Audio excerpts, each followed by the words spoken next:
Good morning. Okay.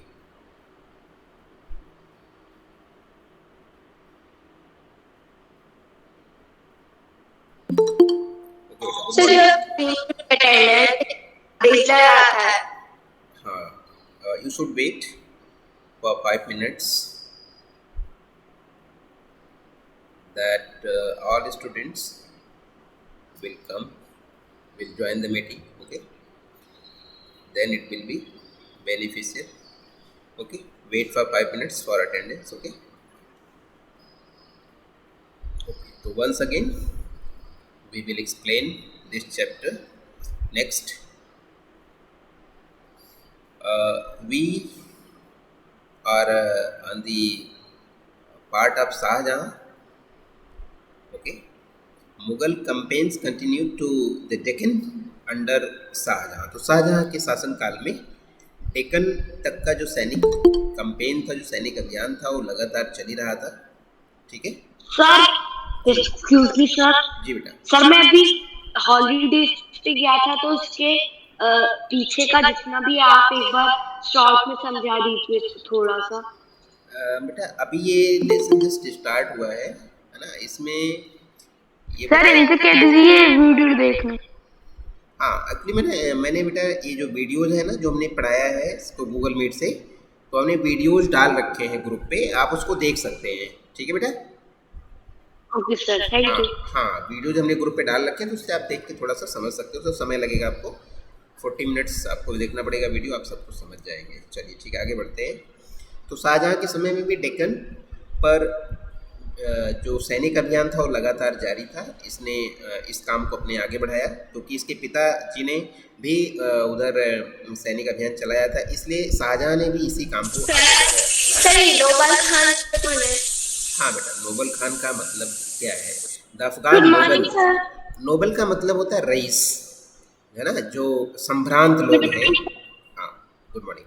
Afghan Nobel, उसका नाम है खान जहां लोदी। उसने भी शाहजहाँ का विरोध किया, उसके खिलाफ विद्रोह किया, लेकिन उसको शाहजहाँ ने हरा दिया। ठीक है। कंपेन्स वर लॉन्च्ड अगेंस्ट अहमदनगर। अहमदनगर के लिए भी नया सैनिक अभियान लॉन्च किया गया, नया सैनिक अभियान चलाया गया। और इसी क्रम में अगर बुंदेलों की बात की जाए तो बुंदेलों को भी हराया गया। एंड ओरछा सीज्ड, ओरछा एक स्थान का नाम है, उसको पूरी तरह से कब्जे में कर लिया शाहजहाँ ने। अगर हम बात करते हैं नॉर्थ वेस्ट की, नॉर्थ वेस्ट का मतलब जो पंजाब का क्षेत्र है। सर आपकी स्क्रीन प्रेजेंटिंग नहीं दिख रही। सर दिख रही है। हाँ, यस सर। बेटा स्क्रीन दिख प्रेजेंटिंग लिख रही दिया है। है, आप उसको देखिए। अगर नहीं दिखाई दे रहा है तो आप अपने बुक, टेक्स्ट बुक की आप हेल्प ले सकते हैं। अगर नॉर्थ वेस्ट की बात करें तो the campaign to seize Balkh from the Uzbek was unsuccessful. Number. जी बेटा, जी कुछ कह रहे हैं बेटा? सर पेज नंबर कितना है? Page number question 49, page number 49। Okay.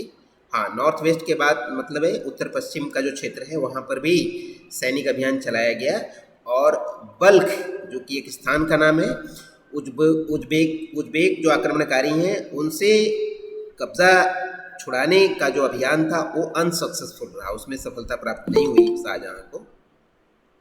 और कंधार की बात करें तो कंधार भी शाहजहाँ के हाथ से निकल गया। Kandahar was lost to Safavid. Kandahar भी शाहजहाँ के हाथ से निकल गया और वो सफाविद जो वहाँ के शासक हैं उनके हाथों में चला गया। In 1632 Ahmadnagar was finally annexed and the Bijapur forced sue for peace. और अगर हम 1632 की बात करते हैं तो अहमदनगर को पूरी तरह से मुगल साम्राज्य में मिला लिया गया था। और बीजापुर की बात करते हैं तो बीजापुर के जो शासक थे उनको शांति स्थापित करने के लिए, संधि करने के लिए उनको बाध्य कर दिया गया, उनको मजबूर कर दिया गया। उन्होंने मुगलों से शांति स्थापित कर ली, समझौता कर लिया और बीजापुर को मुगलों के हवाले कर दिया। ठीक है। स्यूट का मतलब होता है किसी को बाध्य कर देना, मजबूर कर देना, उसके पास कोई रास्ता नहीं बचता फिर, है ना। इन 1657 to 1658 there was conflict over succession against Shahjahan's sons. Shahjahan sons. अब 1657-1658 के आसपास शाहजहां की जो पुत्र हैं, जो उसके बेटे हैं, उनमें आपस में ही उत्तराधिकार के लिए लड़ाई शुरू हो गई कि पिताजी के मरने के बाद उनका जो साम्राज्य है वो उसका बंटवारा कैसे होगा। ठीक है, तो आपस में उनकी लड़ाई हो गई। औरंगजेब वॉज विक्टोरियस, और इस लड़ाई में, इस आपसी संघर्ष में औरंगजेब की जीत होती है, वो जीत जाता है। और and his 3 brothers including Dara सिको were killed, और दारा सिको की इस आपसी लड़ाई में मृत्यु हो जाती है, उसको मार दिया जाता है। Shahjahan was imprison for the rest of his life in Agra, और शाहजहां को औरंगजेब ने अपनी बाकी ज़िंदगी जीने के लिए आगरा के एक जेल में उसको बंद कर देता है। ठीक है, इस तरह सर के वो जी पता है आपको, अगर शाहजहां मतलब शाहजहां को मारता नहीं औरंगजेब तो शाहजहां एक और ब्लैक ताजमहल बनवाता। नहीं बेटा, ऐसी कोई बात नहीं है। इस तरह की चीज़ें केवल इमेजनरी हैं, ऐसे कोई इसके सबूत नहीं मिले हैं। और शाहजहां को उसने मारा भी नहीं है, आप ये पर देख आप सकते क्या हैं। दिल्ली सुल्तान पढ़ा रहे हैं ना? हाँ, मुगल एम्पायर पढ़ा रहा हूँ बेटा। तो ऐसा कोई पक्की सबूत नहीं मिलते हैं। ठीक है, लेकिन शाहजहां को औरंगजेब ने मारा नहीं है, शाहजहां को औरंगजेब ने जेल में बंद किया है लास्ट टाइम में, जब वो उसका बुढ़ापा आ गया तो उस समय उसने बाकी ज़िंदगी जीने के लिए उसको जेल में बंद करता है। हाँ, इस तरह की बहुत सारी कहानियां हैं, ज़रूर, ये बात आपकी ठीक है। इस तरह की बहुत सारी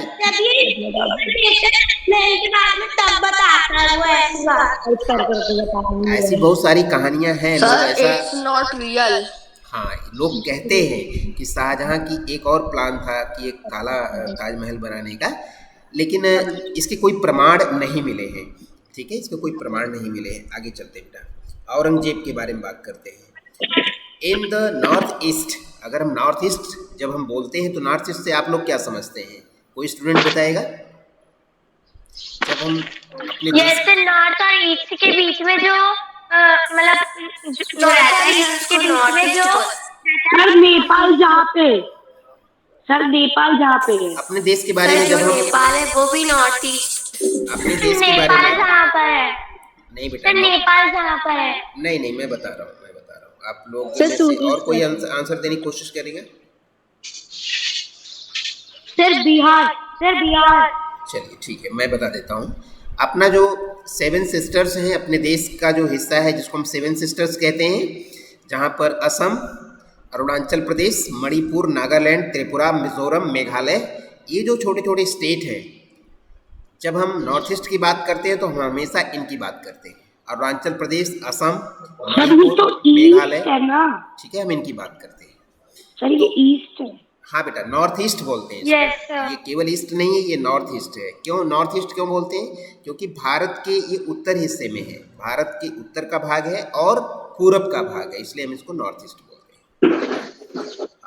in the north east the Ahoms were defeated इन 1663। अहोम भी एक प्रकार के वो उनका भी एक राज वंश था अहोम का।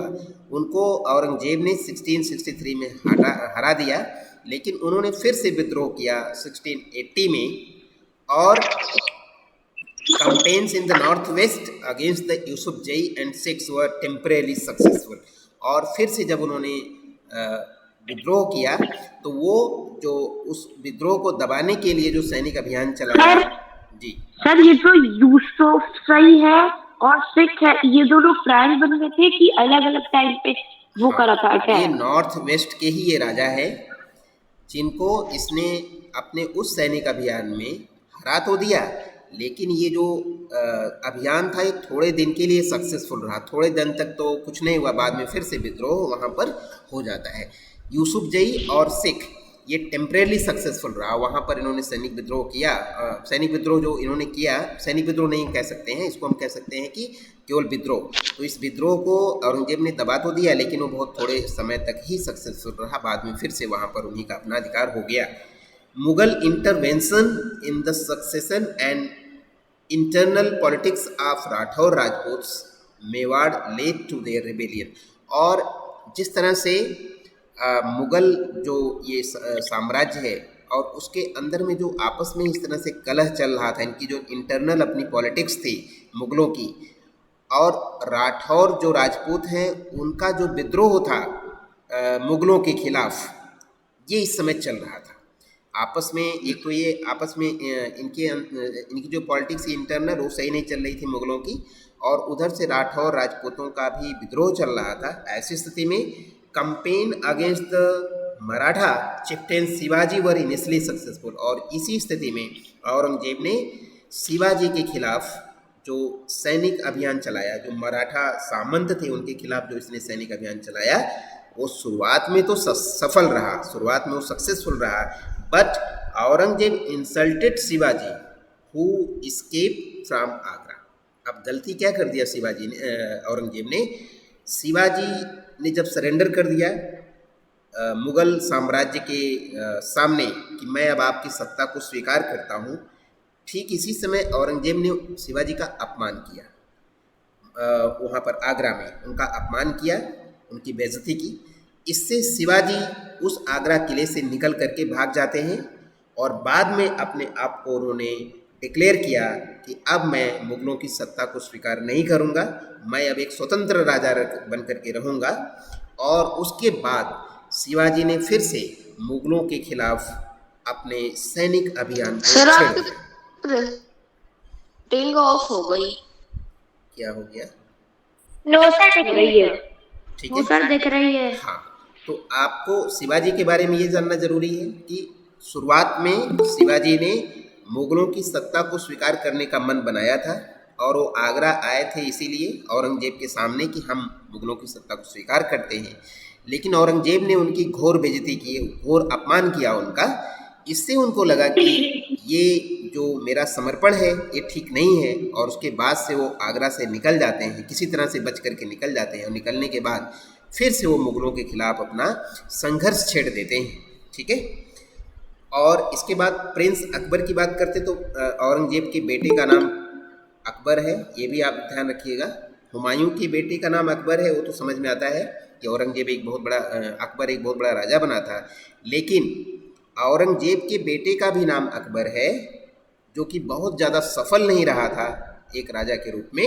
उसने भी औरंगजेब के खिलाफ लड़ाई की, विद्रोह किया, and received support from the और जो हुमायूं का बेटा था वो सफल था। जी, वो तो एक सक्सेसफुल राजा उसको हम कह सकते हैं, और उसका शासन भारत में 49 ईयर्स तक था, है ना, 49 वर्षों तक उसका यहाँ पर शासन रहा। लेकिन औरंगजेब के बेटे का शासन कुछ भी ज़्यादा सफल नहीं रहा है, क्योंकि हम औरंगजेब के बेटे को अकबर के रूप में बहुत ज़्यादा नहीं जानते हैं, एज ए किंग, एक राजा के रूप में। ठीक है, मुग़लों का अगर हम कहा जाए साम्राज्य, वो औरंगजेब के बाद ही समाप्त हो जाता है। औरंगजेब का जब पतन होता है, औरंगजेब की जब मृत्यु होती है, लगभग उसी समय आप ये माना जाता है कि मुग़ल सत्ता पूरी तरह से समाप्त हो जाती है। ठीक है, लेकिन प्रिंस जो अकबर है, प्रिंस अकबर इसका जो बेटा है, उसने भी औरंगजेब के खिलाफ संघर्ष छेड़ा, विद्रोह किया, और इस अकबर को मराठों का भी सपोर्ट मिला। चूँकि औरंगजेब मराठों के खिलाफ लड़ाई कर रहा था, इसलिए जब इनकी आपस में लड़ाई हुई, बेटे ने ही अपने पिता का विरोध किया, तो मराठों ने भी किसका साथ दिया? अकबर का साथ दिया कि ठीक है, हम तुम्हारा साथ देंगे, तुम औरंगजेब के खिलाफ जो कुछ भी करना चाहते हो कर सकते हो। और इसी क्रम में मराठों के अलावा जो डेक्कन सल्तनत है, जो डेक्कन साम्राज्य है, इसने भी मराठों का साथ दे करके अकबर का सपोर्ट किया, जिससे कि औरंगजेब की सत्ता को समाप्त किया जा सके। He finally fled to Safavid Iran. अंत में वह सफाविद ईरान यानी ईरान भाग जाता है।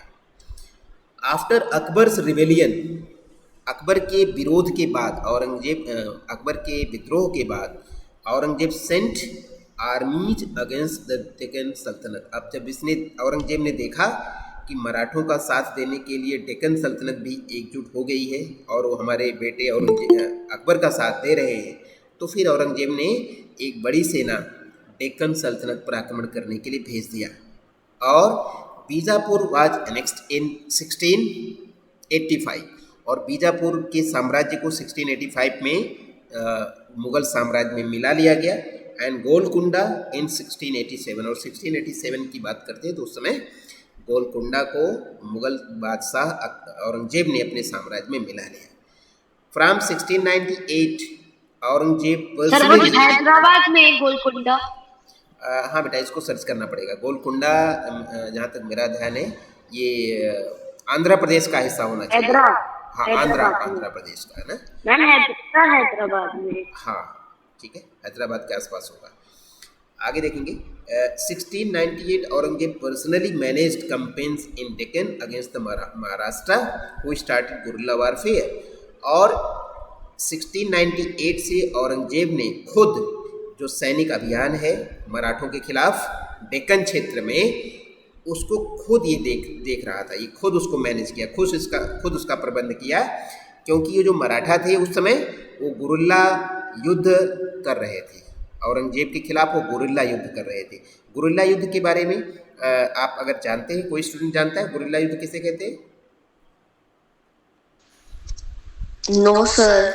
गुरिल्ला युद्ध होता है बेटा छिप करके धोखे से जो वार किया जाता है, हम उसको गुरिल्ला युद्ध कहते हैं। जब देखते हैं कि औरंगजेब की जो सेना है वो बढ़ रही है, आगे बढ़ रही है, तो पहले से वो छिपे रहते हैं और छिपे रहते जब उनको मौका मिलता है उस सेना के ऊपर आक्रमण करते हैं और आक्रमण करने के तुरंत बाद फिर भाग जाएंगे और भाग करके जा करके छिप जाएंगे, कोई दिखाई नहीं, लेकिन सामने सामने वार नहीं होता है। गुरिल्ला युद्ध का मतलब है कि आमने सामने वार नहीं होता है। जब गुरिल्ला वार करने वाले सैनिकों को मौका मिलता है वो प्रहार करते हैं और प्रहार करने के बाद तुरंत फिर अपने जाकर के गुफाओं में जगह जगह छिप जाएंगे, जिससे कि वो सेना उनको ढूंढने में ही नाकाम रहेगी, फिर वार कैसे करेगी। ये गुरिल्ला युद्ध की यही शैली होती है, ठीक है, guerrilla warfare. Aurangzeb also had to face the rebellion in north India of 6। अब औरंगजेब को एक और मुसीबत का सामना करना पड़ा। इधर तो गोलकुंडा बीजापुर पर कब्जा कर रहा था, इधर मराठों के खिलाफ उसकी लड़ाई चल रही थी, और इसी समय उसकी लड़ाई नॉर्थ इंडिया में, उत्तर भारत में पंजाब का जो क्षेत्र है वहाँ पर सिख लोग थे, सिखों को की भी लड़ाई औरंगजेब को झेलनी पड़ी। यानी सिखों ने भी औरंगजेब या मुगल साम्राज्य के ऊपर हमला किया और इस विद्रोह को भी उसको फेस करना पड़ा। और उसी क्रम में जाट और सतनामियों के आक्रमण को भी औरंगजेब को झेलना पड़ा, ठीक है। इन द नॉर्थ ईस्ट, अगर नॉर्थ ईस्ट की बात करते हैं तो वहाँ पर अहोम जो शासक हैं, Ahom and the Deccan of the Maharashtra, इस तरह से आप देख सकते हैं नॉर्थ ईस्ट में अहोमों के आक्रमण को झेलना पड़ा और डेक्कन क्षेत्र में मराठों का, ठीक है। His death was followed by A succession conflict amongst his son. उसके जो पुत्र हैं उसके पुत्रों के बीच में जो उत्तराधिकार की लड़ाई हुई कि मुझे ये हिस्सा चाहिए, मुझे वो हिस्सा चाहिए, मुझे ये वाला हिस्सा चाहिए, उसी लड़ाई के बीच में हम कह सकते हैं कि औरंगजेब की मृत्यु हो जाती है, ठीक है। यानी पुत्र जिस समय उत्तराधिकार के लिए लड़ाई लड़ रहे थे कि मुझे साम्राज्य का कौन कौन सा हिस्सा चाहिए, उस बीच जब लड़ाई चल रही थी उस समय औरंगजेब की मृत्यु हो जाती है। और औरंगजेब के बाद आप देख सकते हैं कि और किसी राजा के बारे में, मुगल साम्राज्य के बारे में आपको यहाँ पर नहीं बताया गया है। इसका मतलब अगर अंतिम कोई प्रभावशाली मुगल शासक था तो केवल औरंगजेब था। औरंगजेब की मृत्यु के बाद मुगल साम्राज्य का पूरी तरह से पतन हो जाता है, उसका खात्मा हो जाता है। और इसी बीच जो अंग्रेज़ हैं वो भारत में पहले ही आ चुके थे, उनका व्यापार चल रहा था और धीरे धीरे भारत बिना राजा का देश हो गया, कोई प्रभावशाली राजा नहीं रहा। छोटे छोटे राजा उस समय थे जो आपस में ही एक दूसरे के खिलाफ लड़ रहे थे। सर अगर कोई बड़ा मुगल राजा या फिर मराठा किसी भी राजा होता ना तो मार देता उसे। तो फिर शायद जो अंग्रेज सत्ता है, जो अंग्रेज है उतने सफल नहीं हो पाते, क्योंकि कोई प्रभावशाली राजा नहीं था। इसलिए छोटे छोटे राजा आपस में जो लड़ रहे थे उसका अंग्रेजों ने फायदा उठाया और वो एक राजा का साथ दे करके दूसरे को हराते थे, दूसरे का साथ सर जो अभी एक्सक्यूज मी सर, आपने शिवाजी के बारे में बताया था, तो औरंगजेब को उन्होंने हरा दिया था, उसके बाद तो फिर जी हाँ, शुरुआत में शिवाजी मुगलों के सामने समर्पण करने के लिए आगरा वो आ गए थे, कि हाँ मैं मुग़ल सत्ता को स्वीकार करता हूँ, लेकिन गलती कर दिया औरंगज़ेब ने, उनको ज़बरदस्त उनको अपमान किया, उनका बहुत ज़्यादा उनकी बेइज्जती की, उनको अपमानित किया और ये अपमान उनको लग गया। उन्होंने कहा ठीक है, फिर वो वहाँ से किसी तरह भाग जाते हैं आगरा से और मराठों के खिलाफ फिर से युद्ध करना शुरू कर देते हैं। ठीक है, तो किसी का अपमान करना ये भी अपने आप में बहुत खतरनाक होता है।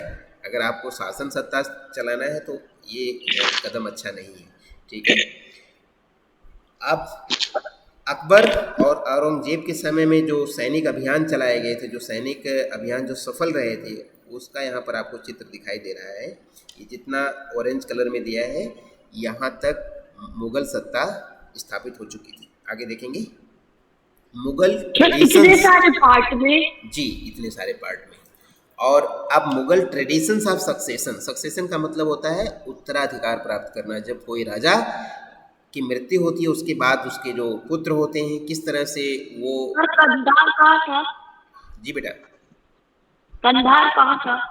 कौन सी कंधार बेटा वर्तमान में जो अफगानिस्तान जिस हम देश को बोलते हैं, कंधार वहाँ पर है। आगे चलेंगे देखेंगे। The Mughals did not believe in the rule of primogeniture. Primogeniture का मतलब होता है ज्येष्ठ अधिकार। ज्येष्ठ अधिकार का मतलब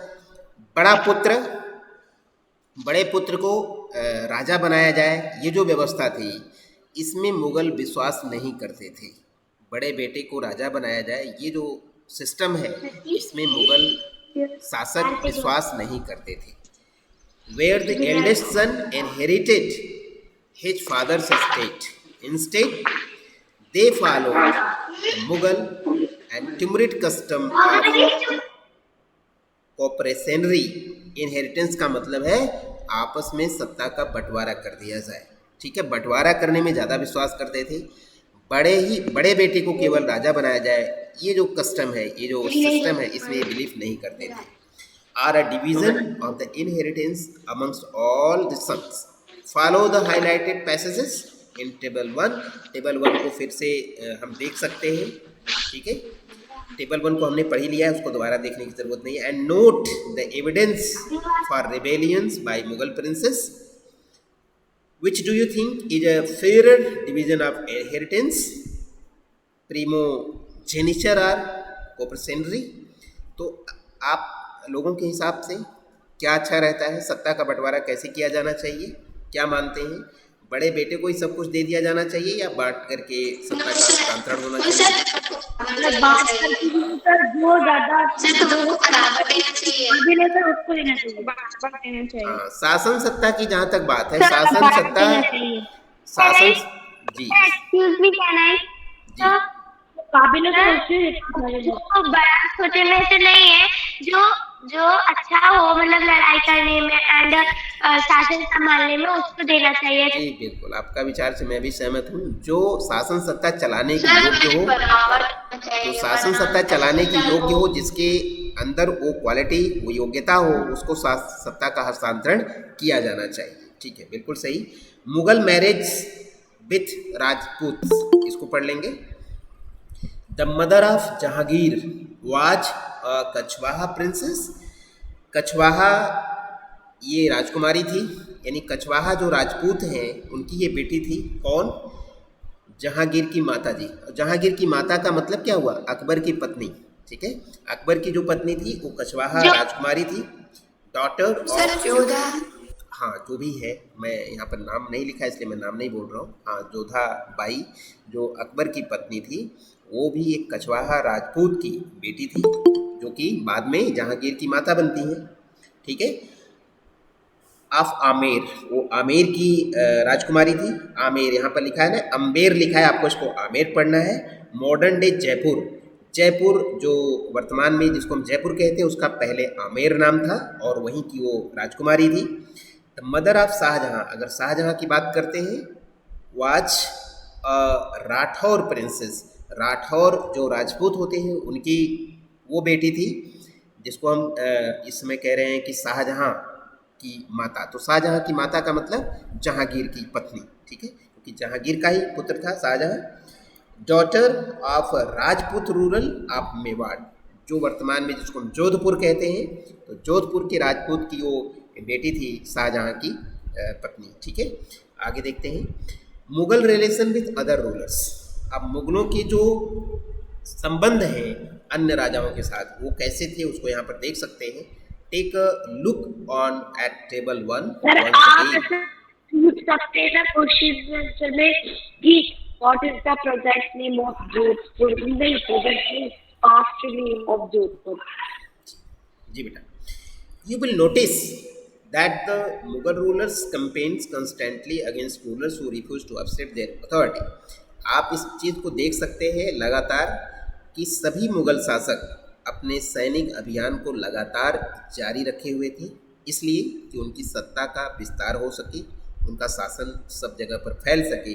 और वो तब तक जारी रहा जब तक ऐसे राजा जो उनके सत्ता को स्वीकार नहीं कर रहे थे, उनकी सर्वोच्चता को स्वीकार नहीं कर रहे थे, हमेशा उनके खिलाफ सैनिक अभियान चलाया गया। यानी तलवार के दम पर, बल के प्रयोग से, ताकत के दम पर मुगल शासकों ने अपनी सत्ता का लगातार विस्तार किया।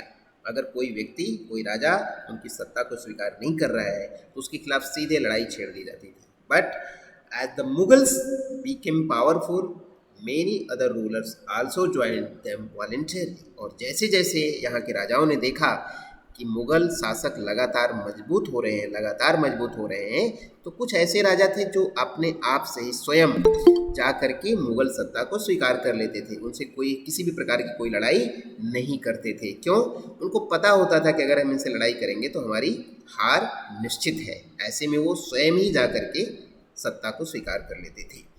The Rajput are a good example of this. और राजपूत इस मामले में सबसे अच्छे एग्जाम्पल है, सबसे बड़े उदाहरण है। वो इस काम को कहीं ज़्यादा उन्होंने किया है कि उन्होंने मुगल सत्ता को जाकर के सीधे सीधे स्वीकार किया है। उनके खिलाफ लड़ाई उन्होंने मोल लेना उचित नहीं समझा। ठीक है, many of them married their daughters into Mughal families. और उनमें से कई तो ऐसे राजपूत राजा रहे जिन्होंने मुगलों से अपने जो वैवाहिक संबंध हैं, ठीक है, वो वैवाहिक संबंध को उन्होंने स्थापित किया।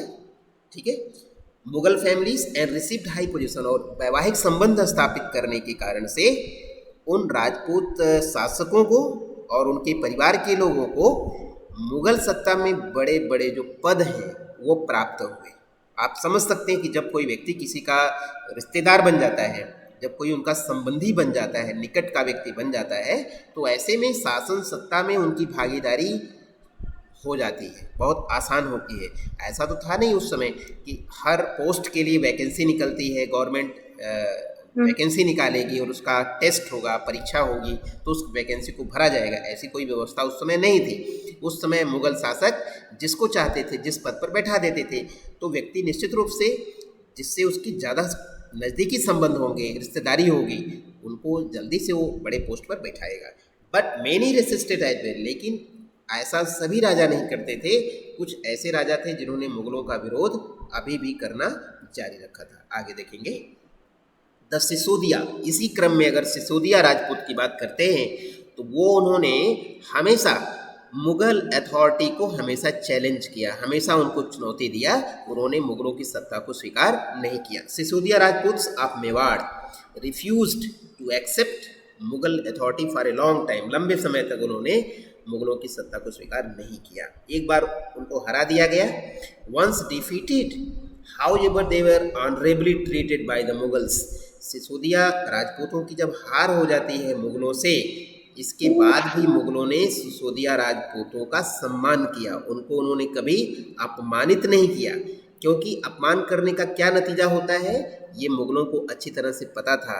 कि शिवाजी के रूप में उनके सामने एग्जाम्पल था कि शिवाजी के अपमान का बदला शिवाजी ने कैसे लिया, मुगलों के लिए कितना बड़ा संकट शिवाजी ने खड़ा किया, ये उनको पता था। इसलिए उन्होंने देखा कि सिसोदिया राजपूतों की हार जरूर हुई है हमसे, लेकिन उनका अपमान करना ठीक नहीं, अदरवाइज ये भी हमारे खिलाफ खड़े हो जाएंगे बहुत ज़्यादा तैयारी के साथ।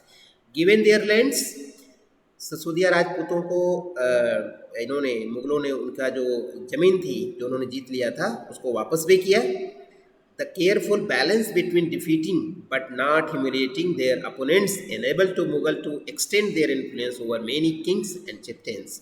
और इसका एक लाभ भी था, मुगलों ने इस तरह की नीति को बाद में छोड़ दिया कि अगर किसी राजा की हमसे हार होती है तो उसका अपमान हमें नहीं करना है, और अपमान नहीं करने के कारण से उनकी जो इमेज है, उनकी जो पहचान है, एक अच्छे राजा के रूप में चारों तरफ फैल गई, और इससे और ज़्यादा संख्या में जो राजा हैं, जो सामंत हैं, वो मुग़ल सत्ता से जुड़ पाए। क्योंकि कोई भी ये नहीं चाहता है, अपमान कोई भी बर्दाश्त नहीं करना चाहता है, और अपमान किसी का भी करना उसके परिणाम हमेशा बुरे होते हैं। किसी का अनावश्यक हमें अपमान नहीं करना चाहिए, ये हम सीख सकते हैं। तो इस नीति को मुग़ल राजाओं ने भी फॉलो किया, और सुसीदिया राजाओं की हार के बावजूद उन्होंने कभी अपमान नहीं किया, और इसका परिणाम जो हुआ, और भी छोटे बड़े जो राजा हैं, सामंत हैं, वो मुग़ल सत्ता से जुड़ गए। But it was difficult to keep this balance all the time. लेकिन मुग़लों के लिए हमेशा ऐसा करना संभव नहीं था, हमेशा इस बैलेंस को बनाए रखना संभव नहीं था, एक कठिन काम था। Look at table 1 again, note that Aurangzeb insulted Shivaji. देखिए यहाँ पर फिर से साफ साफ लिखा है कि औरंगजेब इंसल्टेड शिवाजी, औरंगजेब ने शिवाजी का अपमान किया। When he came to accept Mughal authority, जब वो मुगल सत्ता को स्वीकार करने के लिए औरंगजेब के पास आए थे। What was the consequence of this insult, ये तो पता है, इसका कॉन्सिक्वेंस क्या हुआ, इसका परिणाम क्या हुआ इस अपमान का, ये हम सबको पता है कि शिवाजी ने फिर पूरी ज़िंदगी मुग़लों के खिलाफ लगातार गुरिल्ला वार किया, और मुग़लों को कभी भी दक्षिण भारत में अपनी सत्ता को बरकरार रखने नहीं दिया। ये इसका परिणाम हुआ। ठीक है, आगे चलते हैं। मनसबदार एंड जागीरदार। अब मनसबदार क्या होते हैं, जागीरदार क्या होते हैं, उसके बारे में हम यहाँ पढ़ेंगे। As the empire expanded to encompass different regions, the Mughal recruited diverse bodies of people. अब जैसा कि आप सबको पता है कि जब साम्राज्य इतना ज़्यादा बड़ा हो गया मुग़लों का, और सब जगह पर इनको अपना कंट्रोल स्थापित करना है, तो इस काम के लिए मुग़लों ने अलग अलग प्रकार के लोगों को इन्होंने रिक्रूट किया, अपॉइंट किया, उन्होंने नियुक्तियां दी सबको इस काम को संभालने के लिए। क्योंकि साम्राज्य तो बड़ा हो गया, तो बड़े साम्राज्य को संभालने के लिए बहुत बड़ी मात्रा में लोगों की ज़रूरत भी होती है। तो ऐसे में अलग अलग प्रकार के लोगों को मुग़लों ने अपने इस काम को उन्होंने उनकी जिम्मेदारी तय किया। From A small nucleus of Turkish, जो टर्किश लोग हैं उनकी बहुत संख्या कम थी भारत में, फिर भी उनमें से भी कुछ लोगों को उन्होंने अपने सत्ता में हिस्सेदार बनाया। They expanded to include Irani, Turkish लोगों को भी उन्होंने सत्ता में हिस्सेदार बनाया, ईरानी लोगों को सत्ता में हिस्सेदार बनाया। इंडियन मुस्लिम, जो भारतीय मुसलमान हैं, उनको भी उन्होंने सत्ता में भागीदारी दिया। Afghans, Rajputs, Marathas and other groups, इस तरह से अलग अलग लोगों को मुग़लों ने सत्ता में भागीदारी दी। Those who joined Mughal services were enrolled as mansabdar, जिन लोगों ने मुग़ल सेवा को स्वीकार किया या मुग़लों की सेवा करने को उन्होंने ज्वाइन किया, उनको जो है मनसबदार कहा गया। मनसबदार एक बहुत बड़ा पद होता है जिसमें आपको ज़्यादा अधिकार मिलते हैं, ऐसे लोगों को मनसबदार कहा गया। ठीक है, तो टाइम ओवर हो गया या आगे बढ़े?